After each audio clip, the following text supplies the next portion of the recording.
Bonjour tout le monde et je vous souhaite la bienvenue à cet épisode de F1 Podcast. Mon nom est Martin Simon avec un C. Et aujourd'hui à l'épisode, une capsule dans le casque portant sur la légende du sport automobile et le héros québécois Gilles Villeneuve. Aujourd'hui, 8 mai, marque les 41 ans de sa mort suite à un tragique accident lors de la séance de qualification au Grand Prix de Belgique disputé sur le circuit de Zolder. Mais tout d'abord, j'aimerais prendre un moment pour vous inviter à ajouter à votre horaire une visite au musée Gilles Villeneuve situé au 960 boulevard Gilles Villeneuve à Berthierville.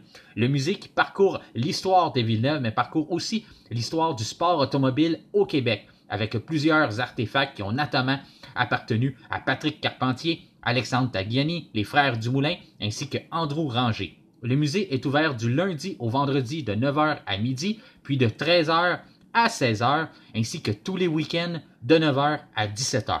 Si vous n'avez jamais eu la chance de le visiter, sachez que ce n'est pas seulement un musée du sport automobile, mais c'est aussi un musée qui enferme une partie d'histoire du Québec. Et sans plus tarder, nous débutons avec la capsule dans le casque portant sur cette fameuse légende du sport automobile, le numéro 12, le numéro 27, Gilles Villeneuve. Ah, les deux voitures vont se toucher! C'est incroyable! Côte à côte tout le virage, et finalement Arnoux deuxième, fantastique!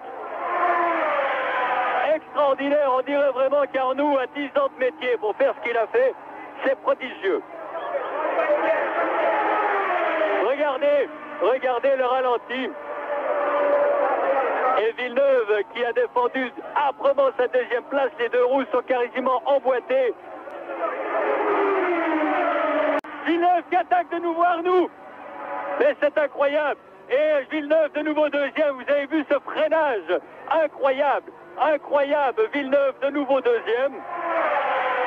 Avec Villeneuve qui a complètement allumé ses roues, regardez ça.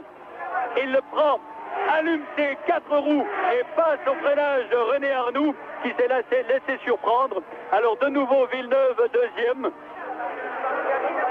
Ah, quel finish fantastique entre Villeneuve et Arnoux. Alors tout est à refaire pour Arnoux maintenant. Alors est-ce que Arnoux va sortir? Oui, Arnoux attaque. Non, il n'arrivera pas, oui, car Villeneuve a bloqué ses roues. Mais c'est fou, ils vont se toucher bientôt. Et Arnoux passe. Ils sont côte à côte. C'est incroyable. Arnoux va sortir. Ils sont fous. C'est de la folie ce dernier tour. Ils se touchent, chaque qui mieux. Attention, Arnoux deuxième, c'est de la folie. Et Arnoux deuxième, mais Villeneuve le reprend. Ils vont se sortir. Ils sont passés 2 fois dans ce dernier tour. Et Villeneuve deuxième encore. Mais quelle bagarre invraisemblable. Joseph Gilles-Henri Villeneuve est le fils de Séville Villeneuve et Georgette Coupal. Passionné par l'automobile depuis sa tendre enfance, Gilles Villeneuve commence sa carrière à sa sortie du cégep. À bord de sa Ford Mustang, il s'inscrit tout d'abord dans des épreuves d'accélération. Faute d'argent, il se tourne rapidement vers les épreuves de motoneige, financièrement plus abordables, mais surtout plus lucratives. Cette fructueuse première partie de carrière débouche sur un titre de champion du monde en 1974, ainsi que de multiples titres au Canada et aux États-Unis. Grâce à l'argent accumulé en tant que pilote professionnel de motoneige, Gilles peut parallèlement retourner à son premier amour, la course automobile. En 1973, après un passage à l'école de pilotage Jim Russell sur le circuit Mont-Tremblant, il dispute et remporte le championnat du Québec en Formule Ford, avec 7 victoires en 10 courses. L'année suivante, il accède à la Formule Atlantique. Après une première saison ratée en 1974, sa situation financière devient de plus en plus critique. Mais le succès commence à venir en 1975, avant qu'il ne se révèle véritablement en 1976. Il finit par remporter les championnats américains ainsi que canadiens de Formule Atlantique avec 9 victoires en 10 courses. Mais son plus beau fait d'armes survient au Grand Prix de Trois-Rivières, où il réussit à s'imposer contre plusieurs pilotes de Formule 1 invités. Parmi ceux-ci se trouve le Britannique James Hunt, sur le point de décrocher le titre de champion du monde de Formule 1. Impressionné par le pilotage spectaculaire du jeune Québécois, le leader de l'écurie McLaren s'empresse de le recommander à son employeur.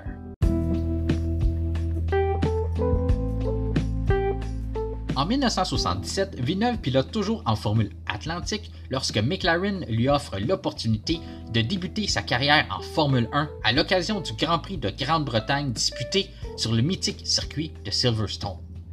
C'est au volant de la McLaren Ford M23 arborant le numéro 40 que le Québécois fera ses premiers pas en Formule 1.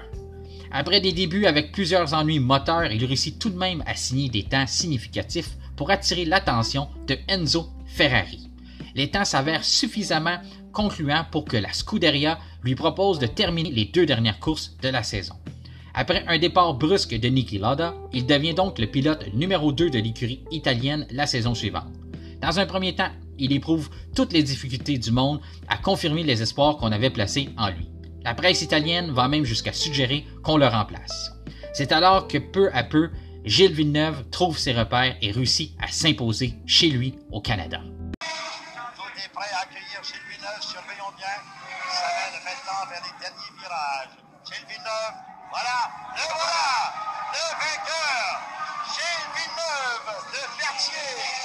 Et la foule à pied triomphe en Formule 1. Gilles Villeneuve, incroyable mais vrai. Bravo Gilles Villeneuve. Bravo à tous ceux qui ont cru en toi. Bravo à tous ceux qui ont organisé ce Grand Prix. Voilà sa main. Son épouse Joanne, son père Séville, sa famille, ses enfants. Et tous ceux de la brasserie Laval qui ont voulu permettre que ce soit une réalité, que cette victoire de Gilles Villeneuve, non pas en Formule 1, mais en Formule 1 chez lui. Allez Notre-Dame. Chapeau, Gilles Villeneuve. Tout au long de sa carrière, Gilles Villeneuve a su repousser les limites de son sport afin de marquer l'imaginaire des partisans à tout jamais. Avec une bagarre épique disputée contre René Arnoux sur le circuit de Dijon lors du Grand Prix de France qui a poussé ce dernier à le surnommer l'acrobate, il a aussi marqué l'histoire avec un tour sur 3 roues au circuit de Zandvoort. Encore une fois, aujourd'hui, il demeure toujours le seul Canadien à avoir su triompher lors du Grand Prix disputé à Montréal.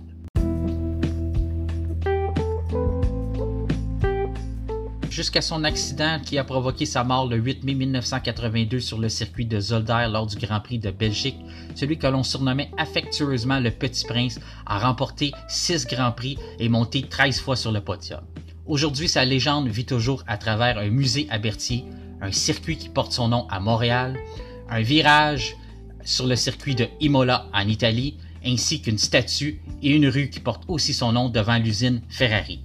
Intrépide, ignorant de la peur, prêt à tous les risques pour convaincre les gens qu'il a sa place parmi les meilleurs au monde, pour les Québécois, Gilles Villeneuve était à la course automobile ce que Guy Lafleur représentait au hockey. La fougue, la vitesse et un homme droit.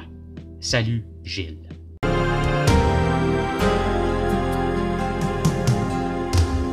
À Berthier, c'est comme à Monte-Carlo. Comme on dit, quand on a réussi sa vie.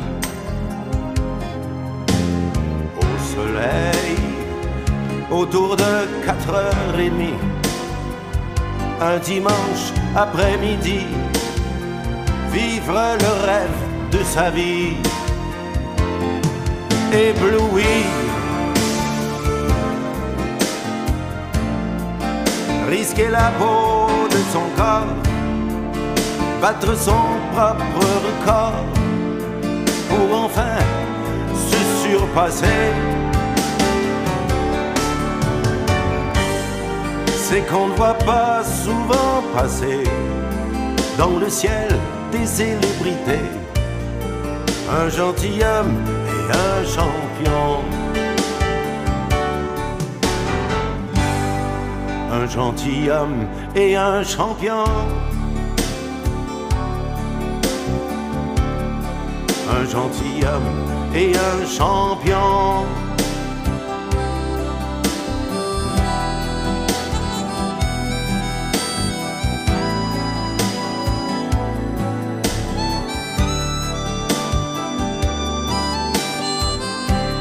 Un gentilhomme et un champion.